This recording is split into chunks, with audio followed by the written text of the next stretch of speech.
Welcome into the Sports Objective Podcast, coming to you on a Tuesday night. I'm very excited to be continuing on with our 50 Pirates in 50 Days series. And right now, as you can see there on the top right corner of your screen, we're joined by former East Carolina wide receiver and also running backs coach for 2017 and 2018, Jason Nichols. Jason, welcome in. All right. Glad to be here. Absolutely. We appreciate you bearing with us tonight through some technical difficulties associated with the thunderstorm that was rolling through here north of Charlotte, but I'm glad to have you on now and talk a variety of topics. And there you see on the bottom of the screen, along with me, are Jay Sunhalter, former Pirate tight end, and also Kyle Barber. And so, guys, just right off the bat, let's talk about, before we talk about your path to East Carolina, and let's talk about the elephant in the room and everything going on right now, because what you were in coaching from 2002 up through 2018, and we'll probably eventually get back into it. So what's your take as a former coach and a student athlete on everything that's going on right now with COVID-19? Well, it's definitely very different than anything we ever experienced as players and even as coaches right now, how to handle this whole situation and, just trying to juggle everything, keep your players focused and getting the best out of them and just keeping those guys. Because, when you're dealing with those 18, 19-year-old kids, their minds are so sporadic anyway, just trying to keep those guys focused on what is at hand right now. And I guess today with the news that came down, you start, really getting guys that are asking a lot of questions about, well, what are we going to do, Coach? Jason, Coach Houston said after practice today that the players and him had a conversation, and every player on the football team said, Coach, we want to play. And he said, guys, as long as you feel that way, we're going to do everything possible. What was the exact quote? Something to the effect, we're going to fight like hell to make sure you guys have a game to play come September. I mean, I really don't know what else you can say to them.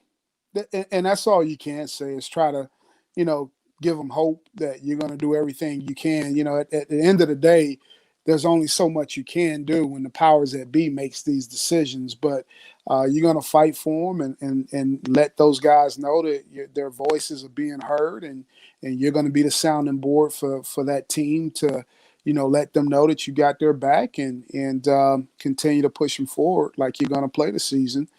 You rather be prepared than show up and you haven't put in the work and done the things that you need to do. And they say, you know what, we're going to let you guys play. So it is definitely a fine situation that you're dealing with.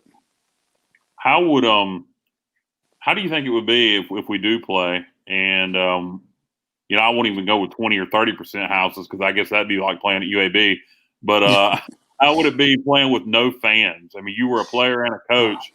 How do you think that would be playing in a completely empty stadium? I assume that you would use some artificial fan noise like Major League Baseball is doing. Yeah, I would. Football is a sport. It's a lot of momentum that is being built by that home field advantage, that home crowd. How they're going to do that to their advantage if you're the home team, I don't know. But, when you got people out there watching you, it's like I did an internship, a few years in the NFL. And one of the best things they do is they bring another team in there to come practice with them. And the reason why they do that is because it elevates the competition out there on that field. And it gives those guys something new to look at, because you get tired of going against each other. And so I say that in saying that when you're a player and you step out there and you see that stadium is packed, it gives you that enthusiasm to go out here and let's get ready to go put on a show. And even as a coach, you feel the same way. You're motivated by the fans that are in the stands. Absolutely. I think that's the toughest part about it. I mean, football obviously is so much fun, but the reason you play is because of game day and the atmosphere. Exactly. And if there's no atmosphere, then even if you play now, it's not going to be the same. But I think that's where the mature teams, the teams that are focused, that are probably going to excel. If there is football this fall, then the other thing I think is going to take away some of the home field advantages that some teams have. Which in the bigger conferences, it's probably, like if you're playing at Alabama or you're playing at, an SEC team, then you're, an SEC, if it's South Carolina versus Alabama, Alabama's going to have the talent, probably more talent, but the home field advantage is going to be a little bit different. Yeah, I don't think Alabama as the state. That was a bad example, but yeah, they're going to have fans. That's going to be a problem. They're going to at least be 30%, but if not 50%. But I get what you're saying for sure. Sorry, bad example. I went off on a tangent. Yeah. I lost my train of thought, Jay. I had something. I had a follow up to that. Now it's gone. Bubba, take it. It'll come back to me. I'll go back on mute. I'll put myself in timeout since I gave this example. No, it was a follow up to something you said. Now I totally lost it. But anyway, Bubba, go ahead, man. Bubba, I think you're on mute, buddy. Yeah, I was trying to get myself off mute. I was having issues with my touch screen there. But no, think about it, Kyle. We won't come back to it toward the end of the conversation, but kind of switching gears. Jason, take us back there to the early 90s. I know you're originally out of Atlanta. Mm-hmm. And obviously in 91 or the first day in 1992, East Carolina had one of its most memorable, if not most memorable win that come from behind victory in the Peach Bowl. Mm-hmm. So just talk about your recruitment and just maybe your knowledge of the Pirate program improving with that season. Well, the funny thing was I was actually being recruited by NC State at the time too. So they were recruiting me as a defensive back. And that's where I actually took my first official visit to was NC State. So I watched that game pretty intently. And in all actuality, when I watched that game, I didn't know at the time as much about East Carolina as I did maybe NC State. They had recruited me a little bit earlier. But the guy who was recruiting me at East Carolina, Bob Babbage, he did a great job. And even when Coach Logan came through and started recruiting me, just, telling me about the program and all those good things. But, I think the thing that I really wanted was I wanted to go to a place where football truly mattered. And that was, to me, I came from Atlanta. It was a big city. The thing about cities a lot of times is, there's a lot of other things to do than go to a football game sometimes. And when you're in a college town, the thing about it is, they care about football. And so I was really sold on it once I got here and particularly and got to meet the rest of the staff. And I just knew this was the place I wanted to be a part of. Offensively, they did a lot of things with Jeff Blake and the crew at the time, and you just saw yourself being in a situation where you can come in and excel. Absolutely. And in that, you talk about Coach Logan. Obviously, he took over when Bill Lewis left to go to Georgia Tech. And so with Coach Logan's background, him having been the offensive coordinator in that 91 season and being so innovative and throwing the football more than most did at that time, even though we still ran it very well under Coach Logan also. Just talk about Coach Logan and what he was like behind the scenes in the meeting rooms and that sort of thing as far as just coordinating and choreographing a passing game. You know what? Coach Logan probably spoiled me as a player because when you get into coaching, I've been around some rooms with a lot of guys right now that are head coaches, to be honest with you. And when you dealt with Coach Logan, you built things in concepts, right? So when you get in there as a coach, you want a concept, not a play, but a concept. Because if I understand the concept, you teach it to everybody in the room as 1, 2, 3, 4. Because at any point in time in that play, they could be either one of those guys as you switch formations.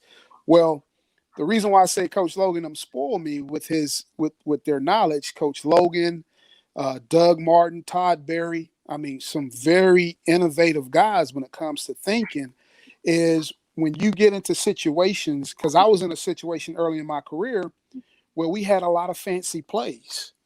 And to me, fancy plays are great when they're working, But when they're not working, it's the concepts, it's the system that you build that you got to fall back on that helps you get things started again.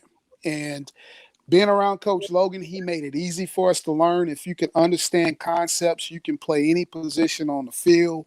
And to me, that's what spoiled me as a player, because when I got into coaching, I thought that's how everybody operated, and they don't. And so being around Coach Logan was really just one of the most unique things that I experienced as a player. But now, me being a player, you don't always know that. You don't know how good things are sometimes until you leave and you go other places, and everybody thinks the grass is greener on the other side. We had some great coaches here, not only Steve Logan, but it was a lot of great coaches that I was around as a player here at East Carolina too. Yeah, speaking of that,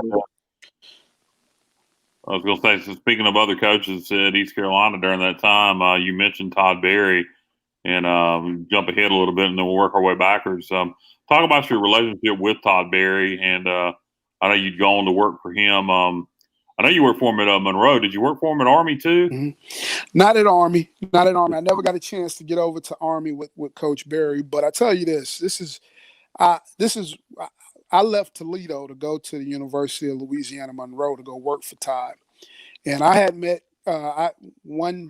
it was me, Junior Smith, and Todd Berry. We all went out to breakfast at a convention in San Antonio, and I said, Coach, I'm gonna tell you like this. I said, if I want to come work for you one day, and he said, Jason, you know what? Whenever I get the opportunity to hire you, he said, I'm going to. And I think at this point in time, he was maybe out in Las Vegas at the time. He wasn't even a head coach. But he called my wife actually out the blue, and that was asking for my number at the time because, like I said, this was a few years in between when we sat down and had that breakfast at the convention to when he actually got the head job at the University of Louisiana Monroe, and he called me. And that to me is what Coach Berry was. He was a man of his word. And when you get into this profession, you want to go to work and you want to go play for somebody who means what they say. And to me, the guy that I was working for when I was at Toledo, I didn't feel that way about him. And that's why it was easy for me to leave to come work for a guy like Coach Berry, because I trusted everything that he did as a leader, as a head coach, and as a person. Yeah, Jason, just to follow up on that, who's been the biggest influence for you as a player? And then, when you're in coaching, who are some of the role models that you try to follow their lead, and also who do you stay in touch with the most today? Well, I'm gonna tell you right now. I talked to Todd Berry yesterday. We were on the phone, catching up. He was talking about everything that because right now he's the AFCA president, so he's dealing with a lot of these issues that we were talking about before we came on live. But he really influenced me as a coach. I'm gonna be honest with you. I would say probably him and Doug Martin both have been probably two of the biggest influence in my coaching career. One, because I just used to reflect back on how Coach Martin treated me as a player when I played for him, and how he would always do things for us as players. He knew when to be serious. He knew when to have fun, and we respected and played hard for him when we were there at the university. So I think a part of him was always in how I approach my players. There's a time to have fun and all this good stuff, but when it's time to go to work, let's go to work. And so I always tried to approach it from that aspect. But as a person, as I developed as a coach, I think the 6 years I spent with Coach Berry at Louisiana Monroe it was I took my career leaps and bounds with my knowledge of the game and coaching and all that good stuff, because believe it or not, we had two great seasons there. And Todd Berry had a chance to leave, and he didn't. He decided to stay. And but we did some things at a place that had never had the success and hasn't had it since when we were there. And you're talking about being a number 9 team in the country in Arkansas, with some guys we were a Sun Belt team that a lot of people didn't recruit. And but he knew how to think ahead. He was outside the box. He was innovative, and he knew what we had to do in order to give ourselves a chance to win. And that's what I learned more from Todd than anything. Was Coach Barry there when they played? I believe it was Ohio in the Independence Bowl. Yeah, that was us. That was 2012. We beat Arkansas that year. They were ranked number 9 in the country when we went up there and beat them in Little Rock. We took Auburn in overtime, and we lost to Baylor late. This was when Baylor was running the scores up on everybody. We lost to those guys by 5 points late in the fourth quarter. We fumbled the ball going in, or we were going to take the lead in that game. So we had a good team that year. Yeah, I remember Monroe being good that year and going to the Independence Bowl. And I can't remember if you guys beat Ohio or not. I do remember you played Ohio in that bowl. No, we did not beat them because, that's the first time University of Louisiana Monroe had ever made it to a bowl game. Right. First time since they had jumped to Division I. And when you're dealing with teams like that, it's sometimes the experience itself is a learning lesson for those guys. It was just kind of like us, and when we went to our first Liberty Bowl under Steve Logan, we went there and we got killed by Illinois. And man, we enjoyed the bowl game, and what I mean by that is we were out. It was the first bowl game. So the next year we come back and we learned our lesson. We said, okay, the first night we're in town, we can have fun. After that, we here on a business trip, and we went in there to go take care of business. And our slogan that year was unfinished business because we didn't finish the business in the bowl game. Do you ever think about, you mentioned playing Stanford in the Liberty Bowl. Do you ever just sit back and think about being Stanford as a player and beating Arkansas as an assistant coach? And you mentioned that bowl game against Ohio. I mean, you coached against friggin' Frank Solich, probably the most underrated coach in college football. You know what? Right now, probably more so than any. Yes, I do a little bit. You're like, man, this game is taking you a lot of places as a player and as a coach, and it's a lot of lessons that you learn from it, and you meet some unique people. Like you say, Frank Solich is a very underrated coach. I mean, he did a heck of a job at Ohio U. I mean, he's had those guys competitive every year he's been there. But should have never been fired in Nebraska. No, I mean, you know what? They're trying to get back to when they fired him. They're trying to just get back to those days when he won 10 games. I think the year he got fired, 9 or 10 Correct. games. Correct. So, sometimes, man, you just don't know what you got until it's gone. Kind of shifting back to your Pirate career, I told you tomorrow night we're having Mitch Galloway on, and we appreciate you connecting us with him. But in addition to Mitch, and we talked to Larry Shannon, of course, and then so many talented receivers in that era there in the mid-'90s that we've been talking about. So just talk about the wide receiver room during that year, or those years, excuse me, and then I know one of the things that always impressed me about those teams is just how balanced it was. You had several guys with 35, 40, 45 receptions. You didn't have one guy with 125 or 30 or something. Yeah. Well, man, that was a great group of guys. I think we all just about got there. Mitch was ahead of us. And when I say us, I'm saying Larry, Linwood, DeBrew, and some of those guys. Troy came in a year after we got there. But we kind of got to grow up a little bit together, that receiving group there. And it all started with Doug Martin, to be honest with you. He came in and he just started coaching receivers my redshirt freshman year, because my true freshman year, Dale Steele was the receivers coach. And so they moved Doug over to coach receivers, and he came in and he told us about this mentality that we were going to have. And we built this name. I don't know if they even told you guys, but we used to call ourselves the Assassins. Oh, wow. And we just went out with that mentality that we were going to do whatever it needs to be done to be successful, and we didn't back down to anybody. And you go back and you look at that group between, you know, Larry and Mitch and Troy and myself. We all did different things to leave some type of legacy there. When I talk about records that we all individually set at some point in time in our playing career there, and you're right. You know, at that point in time, you know, offenses weren't built the way they are now, to where, you know, you were going to get 100 catches. I mean, God, I couldn't even fathom that back in the day. But with the screens and the nows, the you know, the RPOs and all that stuff now that football has developed into, you know, catching 100 balls, you just blink an eye at that nowadays. You mentioned calling yourself or the group of the receivers there, Coach Martin's receivers, referring to themselves as the assassins, and just jumping ahead to this group of receivers. I don't know how much you're keeping up with the current guys, but we got some assassins on our receiving core right now. C.J. Johnson and Tyler Snead. What is your evaluation of our receiving core right now?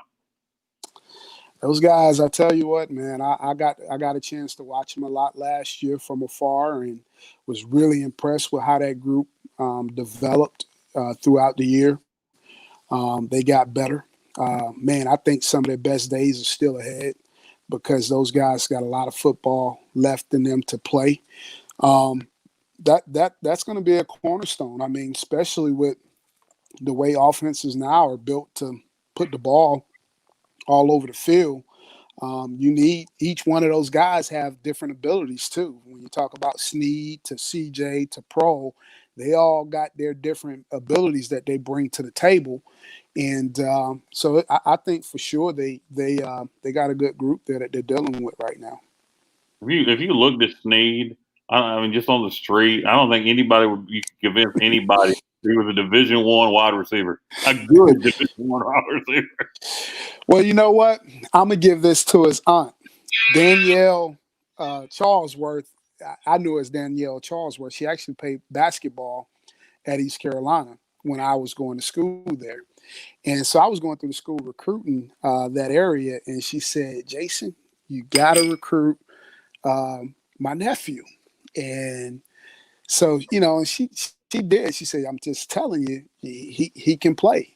And, you know, at the time, Tony Peterson and I sent Tony Peterson and Keith Gaither to go over there to go see him, because you watch his film. I mean, you really, you know, he catches your eye. He returns punts, and he's doing all those little things that you like in a receiver. It's just that you say, man, can you really give that guy a scholarship right now out of high school when he's that? I mean, you know, you're not going to pick him, you know, day one. If you happen to go pick teams to say who you want on your team, you're not going to pick Tyler Snead at first. But when he starts playing, you're going to say, hey, now he's supposed to be on my team, you know, and because he's going to do all those little things that he's been doing for East Carolina. And you'll sit there saying, man, you know, but his aunt did a great job of really bringing him to the table. And she and I give it to Danielle. And he's done nothing but, you know, and I'll tell you this. I used to watch that kid his true freshman year out my office window.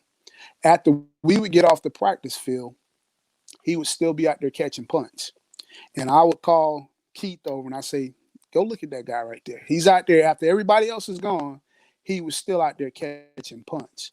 And that right there is what you're looking for when you got to say who you're going to battle for and who you want to, you know, to draw a play up for. I want that guy who's willing to put in that work, that's willing to do the little things that everybody don't see, because he's not doing it for show. He was doing it to get better. And so I definitely think a lot about Tyler Snead. Was it the UConn game? Am I remembering right? Was it the UConn game? He burst on the scene in 18. Mm-hmm. Yeah, it was the UConn game. But, you know, and you know, right there at the end, I think the best decision we did make was to redshirt Tyler, not play him in that last game, and to save a year for that young man. and ECU is going to reap the benefits.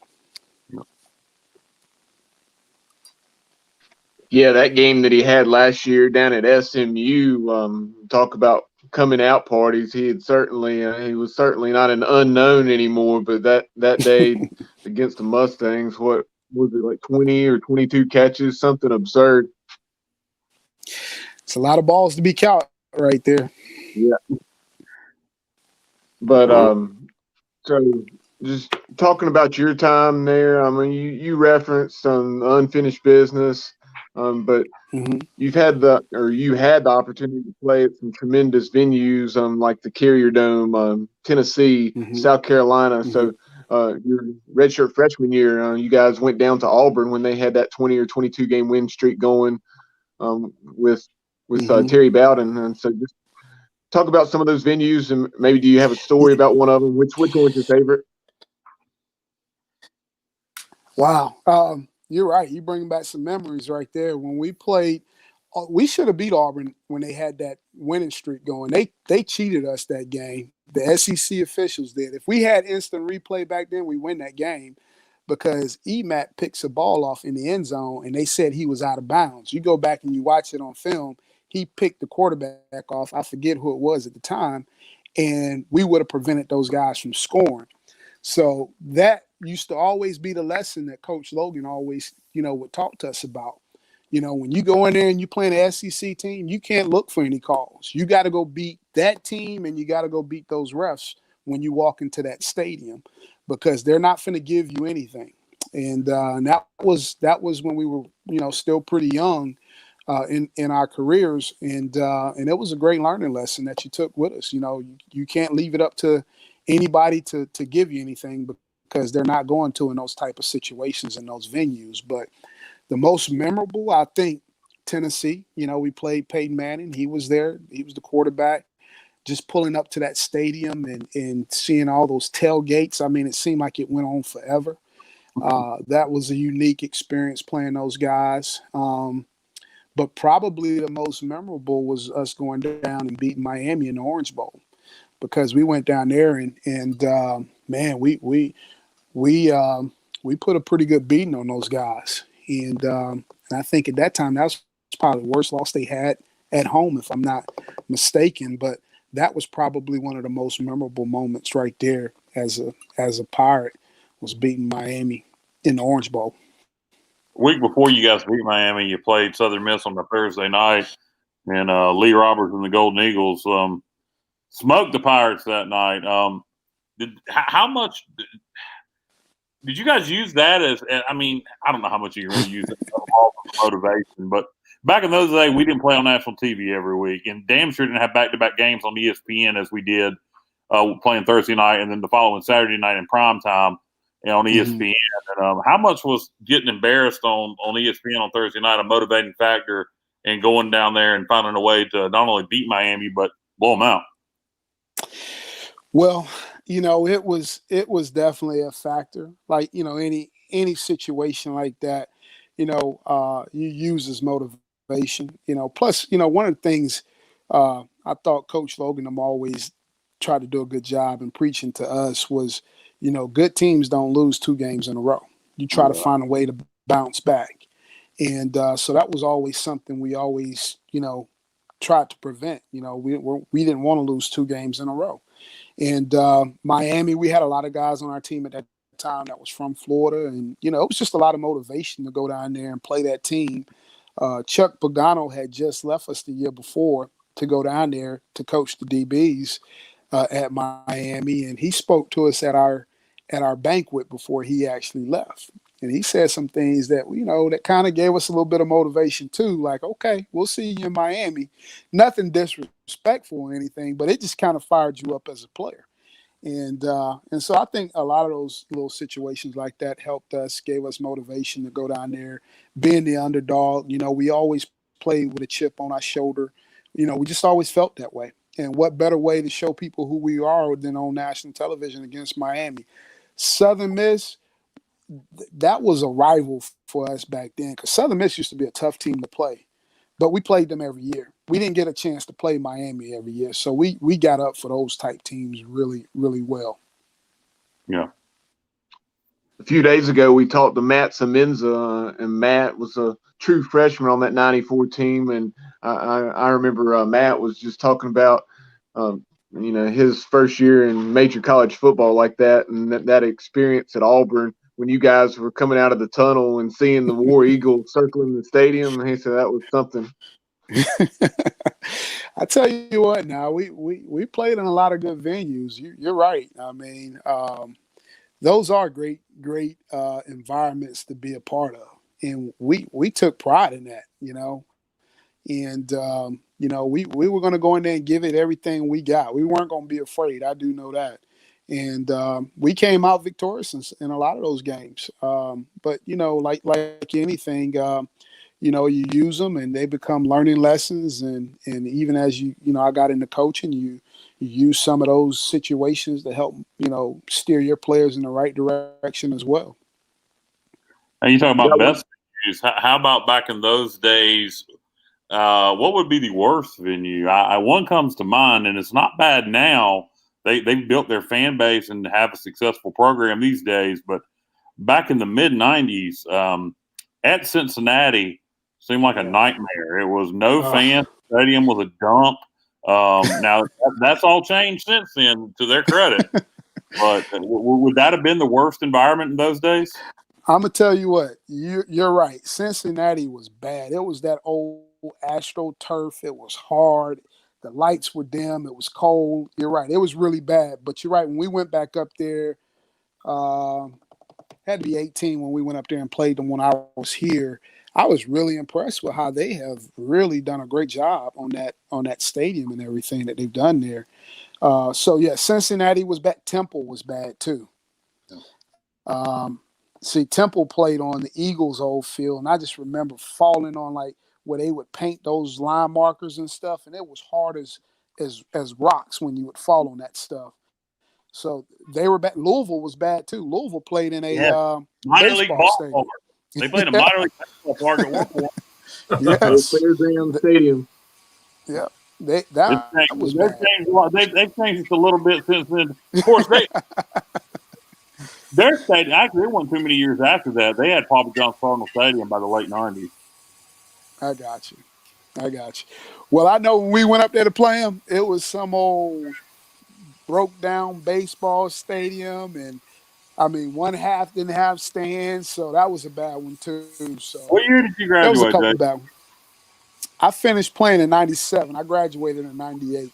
So you played Louisville in that game up there when they had Ron Cooper as their head coach, and we got down big in that little half-ass stadium and came back and took the game over and put them away in the fourth quarter. Yep, surely did. Another great game was when we did that with Syracuse. I don't remember you guys know when we went up there to the Carrier Dome and we did that. Mark C was still the quarterback. That was 95, 96 maybe. We went up there and we beat those guys. We came 95. From behind. 95? Yeah, 95. Okay. And that was a big win right there. They had Donovan McNabb. They had Syracuse used to have some really good players back then. Really did. Like you're saying, Kyle, and I know, Jay, you have a question, but just very quickly following up on that Louisville game, Louisville had done everything they could to try to keep East Carolina out of Conference USA, and they couldn't even stand us being a football-only member at that point. So that, in my opinion, is why that one was so sweet, coming back and beating Louisville that day. I remember Dwight Henry had a pick six late that helped put it away. Was it 24-7 at halftime, Bubba?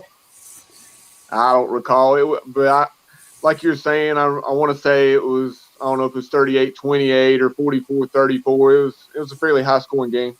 Yeah. How do y'all remember all those scores? Y'all got great memory.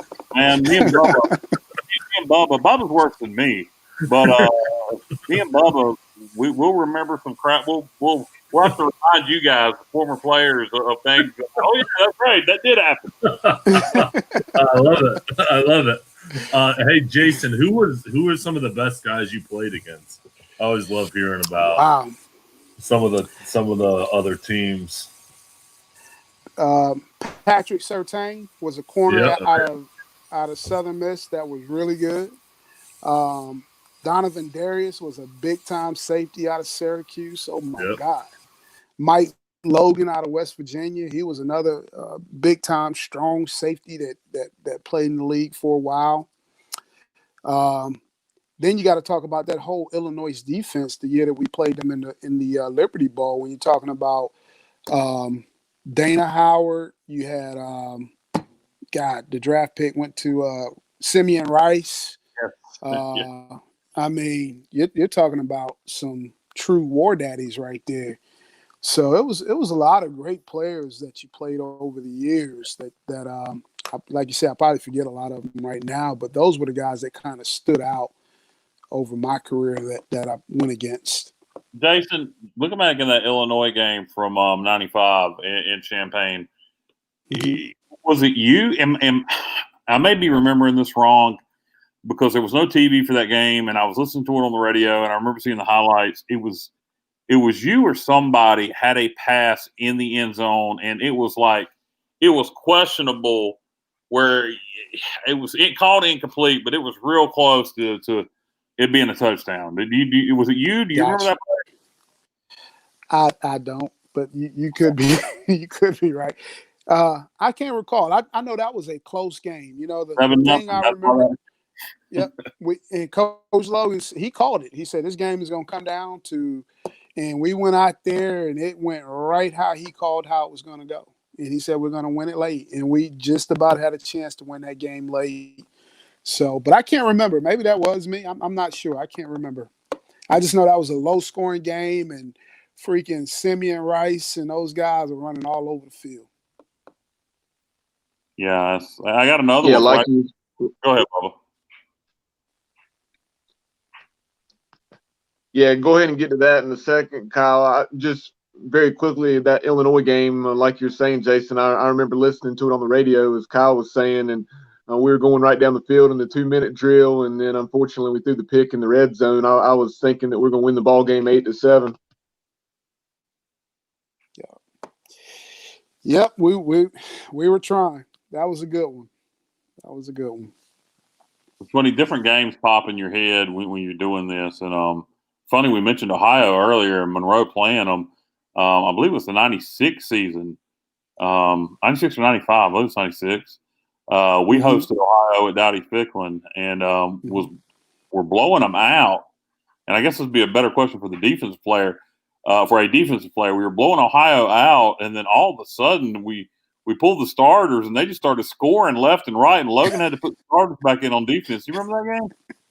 I do.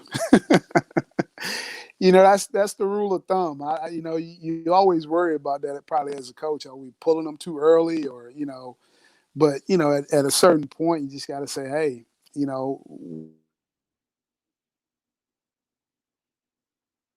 Oh, did Jason freeze on us?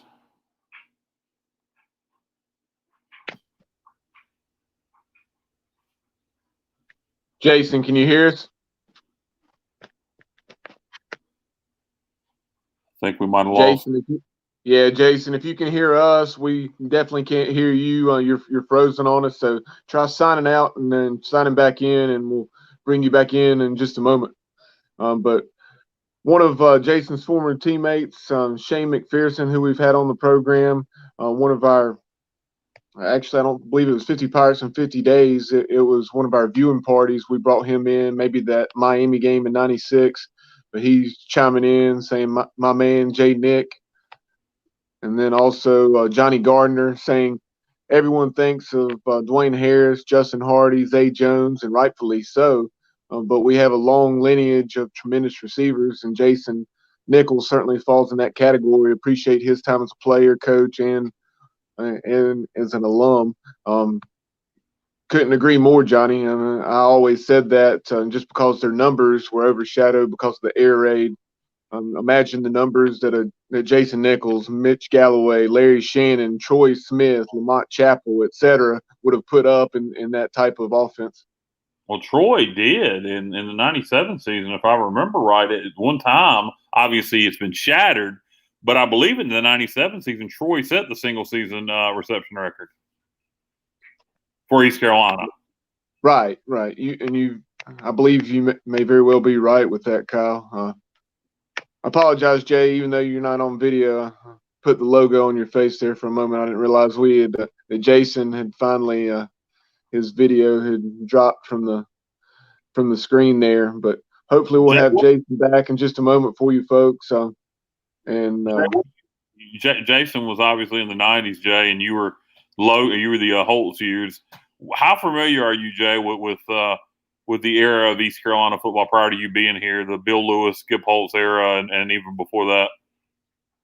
You know what? It's interesting because I'm pretty familiar with it, but I was living in Raleigh and kept up with East Carolina. Always liked ECU, but I was playing other sports and just kind of, I guess you say, average sports fan.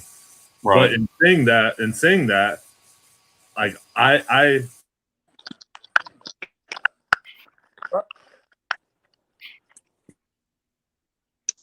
Can you hear us, Coach?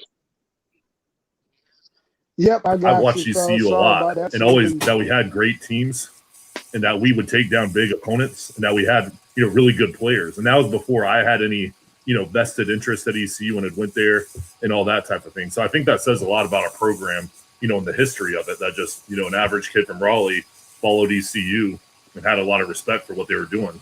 Yeah. Coach, very quickly, just to go back to it right quick, and then I apologize, Kyle, you can come back to that comment, but I just wanted Coach to see these comments. So your teammate, Shane McPherson, said, "My man, Jay Nick," and he also went on to say, "I'm going to have nightmares tonight thinking about Simeon Rice and Kevin Harding." And then also, sorry about that, Shane. I know I had nightmares about him too, buddy. And also a big time Pirate fan, and then also loyal viewer and listener of the show, Johnny Gardner, chiming in saying everyone understandably thinks of Dwayne Harris, Justin Hardy, and Zay Jones, and rightfully so. But we have a long lineage of tremendous receivers, and yourself, Mitch Galloway, Larry Shannon, Troy Smith, Lamont Chappell, etc., certainly fall into that category.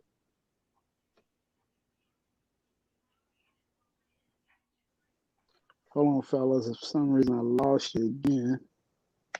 We still got you. You guys hear me? Yeah, we got you, Jason. We got you fine. Can you hear us? You guys hear me? Yeah, we can hear you. Can you hear us? I don't think you can hear us, Bubba. I can't hear you for some reason. Let me see. Try going out and coming back in. We can't hear you, Bubba. I know.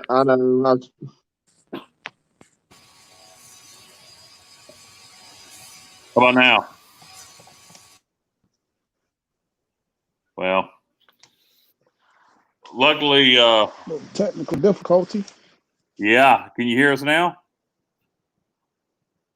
Well, luckily, if we can't get it straight, we had a good interview with Jason anyway. We've been talking to him for a while. Can you hear us now?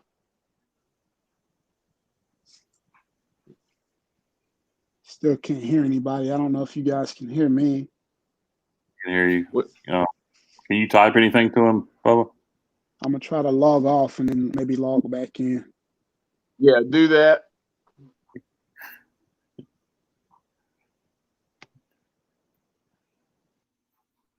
I mouth to him. Do that really big. Yeah. I was trying to give him credit. I should have done it a little more slowly and see how good Coach Nichols is at reading lips. Yeah. But okay, here he is. Always goes smooth, guys. Never any problems with this. StreamYard always works perfect. It has been pretty good here lately up till yeah. I was gonna say. Yeah. Can you hear us? I got you now. All right. So I know you saw the comment from Shane McPherson, and Also, Johnny Gardner had chimed in with just saying, as far as Dwayne Harris, Justin Hardy, Zay Jones, and those guys are understandably thought of, but guys like yourself and Mitch Galloway, Larry Shannon, um, Lamont Chappell, Troy Smith, etc. I mean, we've had an awful lot of wide receivers at East Carolina who deserve the credit for the players they are. Besides those guys that have been in the last 10 years. There you go, Bubby. You sounded Yeah. like you were in a can there for a minute. No, that's good. I appreciate that. We did. We had some guys that worked hard when we were here. We had a group that was hungry, wanted to win.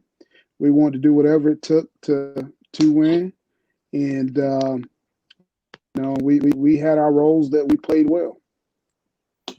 Jason, we asked Jay about did he follow the Pirates during your playing days? He played during the Skip Holtz era. Obviously, you were coming up the coaching ranks when Jay was playing for Coach Holtz. But did you follow the Pirates during that era? Coach Holtz and those guys did a great job turning the program around, winning bowl games, and eventually conference championships. Man, I follow Pirates all the time. That's one thing. Even in coaching, no matter where I was at, one of the first things I'm going to do when I get on that bus at the end of my game is find out how did the Pirates do that day. And, when you played here, you're invested here. You always follow the guys and you root for them. And I did root for those guys. As a matter of fact, Junior Smith was a coach on that staff with Coach Holtz and everything. So, me and Junior were really close when he was in this coaching thing. And so I always rooted and followed those guys. Yeah. Absolutely. And, Jay's name is Jay Son Halter. And I joke with Jay all the time, Jason, and tell him that if you say his name fast, it sounds like his name's Jason Halter. Jason, like you. I'm gonna change it actually. I'm gonna change it on the screen. Next time I'm on Kyle, I'm changing it. Jason Halter. There you go. I actually like because Kyle, like a lot of people call me, they'll call me Jason. So I think I'll spell it Jaysonn. Yeah, well, I mean, when you hear your name, if you hear it fast, it sounds like Jason Halter. I'm gonna change it. Jason, you can refer to me as the Jason as well on this. I'll just spell it different than you. I got you, buddy. It's a good name to be. There you go. Now, Jason, after your time in East Carolina came to an end following that 97 season, I know you had the opportunity to play some professional football in the CFL. What was it, the Hamilton Tiger Cats, who also Emmanuel Davis had an excellent time with them, and then also some arena ball. So tell our viewers about those opportunities that you were blessed to have.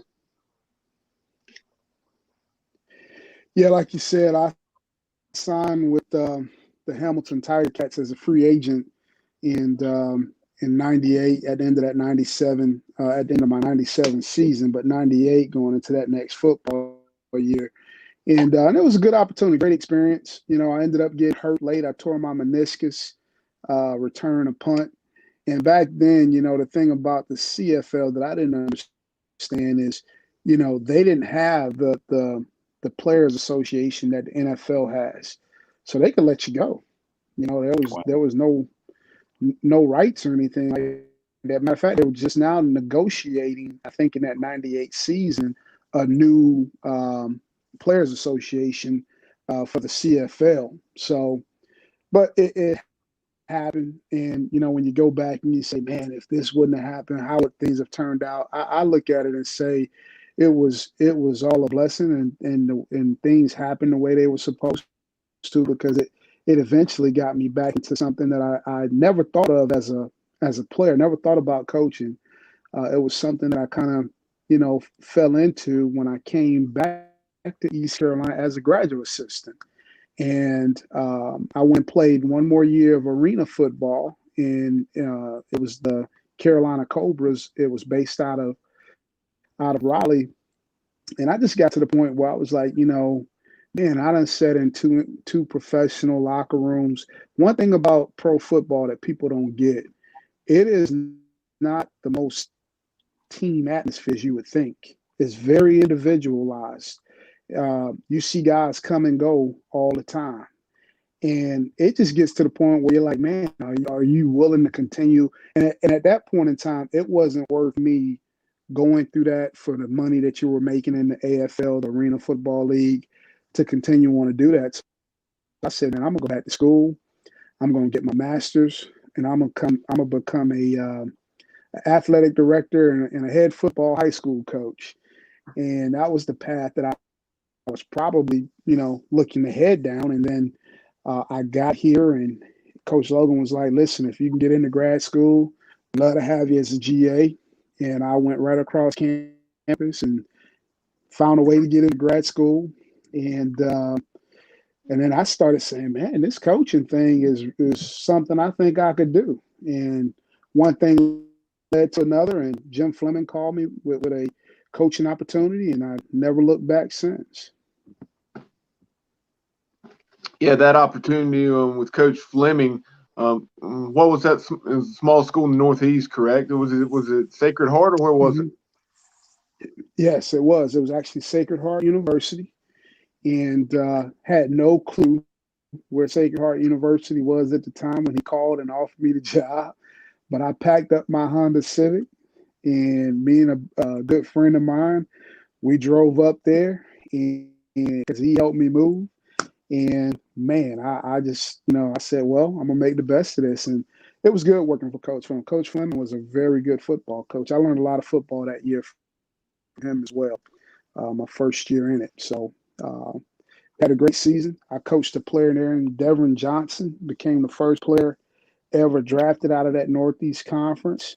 And Flem told me, he was like, Jason, I think he's an NFL type of player. And I was like, I'm going, the Northeast Conference was a non-scholarship league. I said, there is no way in the world there's about to be an NFL player on this team. But sure enough, I get up there. He was 6'4". He could run. He was a former basketball player. And I tell you what, man, he was a guy that I was really impressed with how he worked. He worked himself into an NFL player. So he was drafted, I think, in the 6th round. You talk about being at Sacred Heart just that one season, and you had an opportunity to spend 3 years in 02 to 04 at App State, joining Jerry Moore's staff. Well documented all the success that Coach Moore had in Boone, and I guess it was right after you left that they won those 3 straight FCS titles. I left that year because Doug Martin called me. I was a restricted earnings coach when I was at App State. I don't even know if they still have those deals nowadays, but you was a restricted coach. So you didn't get all the benefits that the full-time coaches got, but you got all the responsibility. Meaning you had to recruit and do all that type stuff. And so when Coach Martin called me, he just got the head job at Kent State. And it was at the end of my 3rd year with Jerry Moore. I was like, well, man, I got to go be a full-time coach, and I knew they were going to have a chance to be pretty good. I didn't think they were going to be 3 national titles good, but I knew they had a chance to be really good. Well, they got Viamani Edwards, so that's what. They did. Yeah, now, a guy named Richie Williams started it off. Richie Williams won the first one, and then Damani came in and won the next 2, or Armani. And that was a story. Coach Moore didn't want Armani. He thought he was too quiet to be a quarterback. But little did we know. Oh yeah, I remember. Not that it didn't surprise me maybe a little bit, but honestly, I knew that team in 2007 when they went into the Big House. Michigan was struggling defensively the previous season, and I think maybe they had nearly lost to Ball State or someone at home. I told people, I said, do not be surprised if Appalachian takes them down to the wire at the very least. Mm-hmm. Well, Coach Moore was an old school had coached at Nebraska, and he was a tough guy when it came to how he, built his football teams. Old school, we're gonna run it, we're gonna play great defense and all this good stuff. And they switched. My last year there, we switched. I tell people this, and I say, Rich Rodriguez, I said he actually won 3 national championships that he don't know about.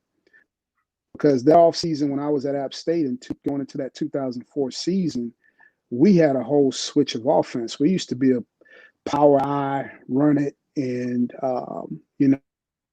play action pass you the first 2 years I was at App State. And then we actually went up and met with West Virginia, and that's when we switched to the spread. And when they went to the spread, we started scoring a lot of points in 2004, but we couldn't stop anybody on defense. We had like 6 starters that were out that year. So that's why the following year they had Richie coming back and a lot of playmakers coming back, and they got all those defensive guys back. That's how they made that turn and started shocking people. And they just had the confidence to go up there and play with a team like Michigan from all the experience they've had. And with what Coach Moore does, I mean, he's just a guy that's going to breed that old school mentality. Just keep playing, hit them in the mouth. He used to always say, hit them in the mouth. And so those teams will going to be built off a tough basis as far as their livelihood. And is your actually your time at App State? I'm pretty sure that opened the door for you. And prior to coming to East Carolina, for 2017 and 2018, you had been at Western Carolina, and that stemmed from a connection you had made at App State, right? Yeah, that's what I had met Mark Spear when I was there as a coach at App State. And when we got let go at the University of Louisiana Monroe, I actually had an opportunity to maybe go a little bit out west. And I was like, you know what, I want to try to get back closer to North Carolina. We had a lot of ties. So I reached out to Mark, and one thing led to another, and the running back job was there, and it actually helped me to grow and develop because that was the first time that I had coached anything outside of receivers. And it was the best year for me as a coach because I got to step outside my comfort zone and really grow as a coach. And to me, I always accredit, that to the opportunity that Mark Spear gave me there at Western Carolina. And then talk about Coach Mo affording you that opportunity to come back to your alma mater for those 2 seasons in 2017 and 2018.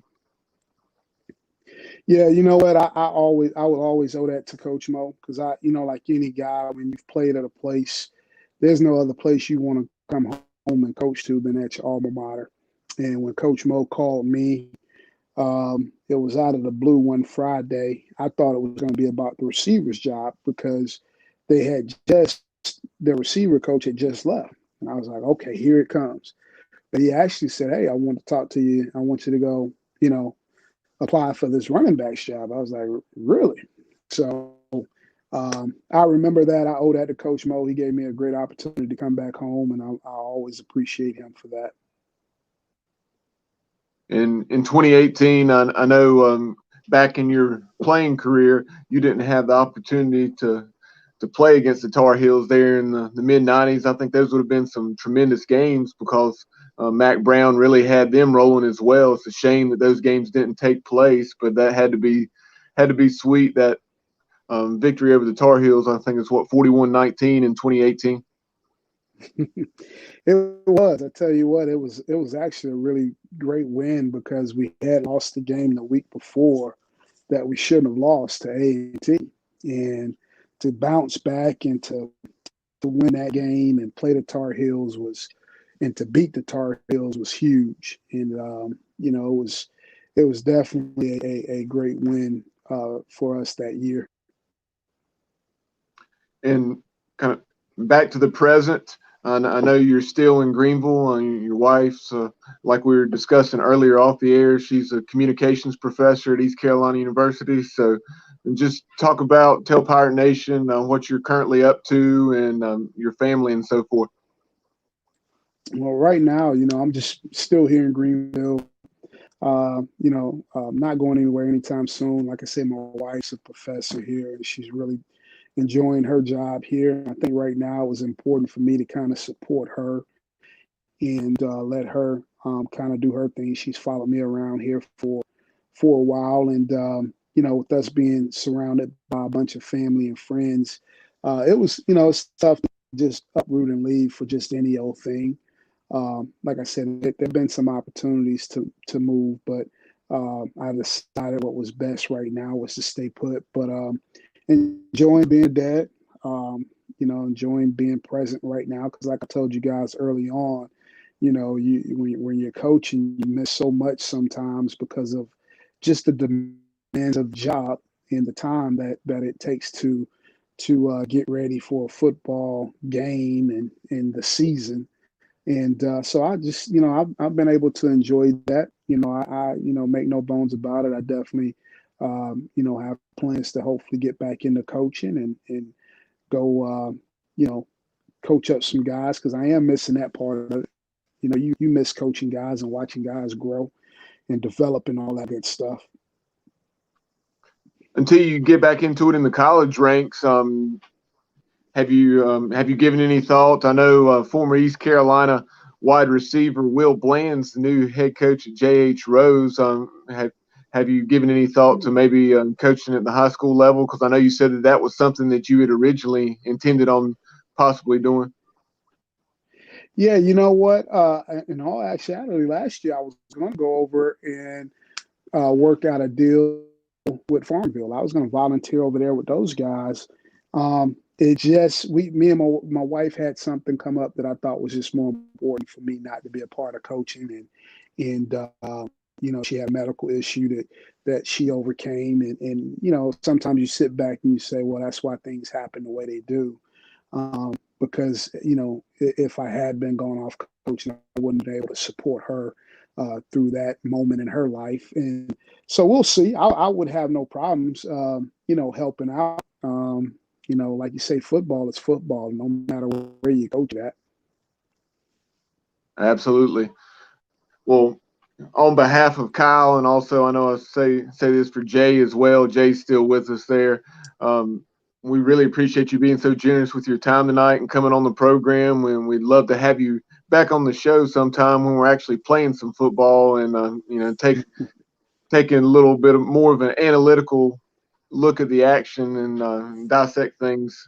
But really appreciate the way you represent East Carolina both on the field and the way you continue to do so today. And all the best to you and your family. Well, Bubba, I appreciate it, man. I appreciate you guys having me on. Jay as well. And, man, I look forward anytime. You guys just let me know. Thanks, Jason. Good talking with you. Right. All right, buddy. Good talking with you guys, too. All right. Have a good one, Bubba. All right. Thanks. Bye-bye. Tremendous conversation there, Jay. Jason Nichols, excellent representative of East Carolina, not only the football program, just the university as a whole. Very well spoken. It's easy to see. I know during his time at ULM, he was talking about being down there with one of his former coaches and Todd Berry. And during that time at ULM, I don't remember what publication, but maybe it was Rivals, but one of those recruiting services ranked Jason Nichols one of the top recruiters at that level, and he is so articulate, and it's easy to see how that was the case. Oh yeah, I mean you can tell he's a great person, but somebody that has the experience of playing and kind of can put yourself in a player's perspective is a special thing to do as a coach, and someone that's learned a lot from a lot of great coaches. So he's got the experience from playing and coaching, and a great person too. So it's great to catch up with him. Tomorrow night we'll be live here on YouTube and also Facebook, and that will be at 8:15, and we'll be joined by one of Jason's former teammates that we referenced numerous times during that interview, and that's Mitchell Galloway. Mitchell joined us again at 8:15 right here on Facebook Live and YouTube, and we'll talk about his time. He was a Pirate from 1992 to 1996 and had more than 1,700 career receiving yards, and we'll certainly talk about that 1994 game where he went back to his home state of South Carolina as I guess, a redshirt sophomore at that point, and lit up the Gamecocks that day at Williams-Brice Stadium. But really look forward to that. Also on Thursday, 7 p.m., we will be joined by Morgan Ehlers, the longtime PA announcer at Dowdy-Ficklin Stadium, also East Carolina men's basketball since either the late 80s or early 90s. So we'll have a conversation about Pirate football and I'm sure other things with Morgan. And then during the second part of that show, we will be joined by Mike Mullis, a 5-star virtual, and also Fixed NC to talk about everything that's been going on with Mully. But until then, for former East Carolina tight end Jay Sonhalter, I'm Bubba Rosenbaum, and you've been watching and listening to the Sports Objective Podcast on Facebook and YouTube Live. Until next time, go Pirates.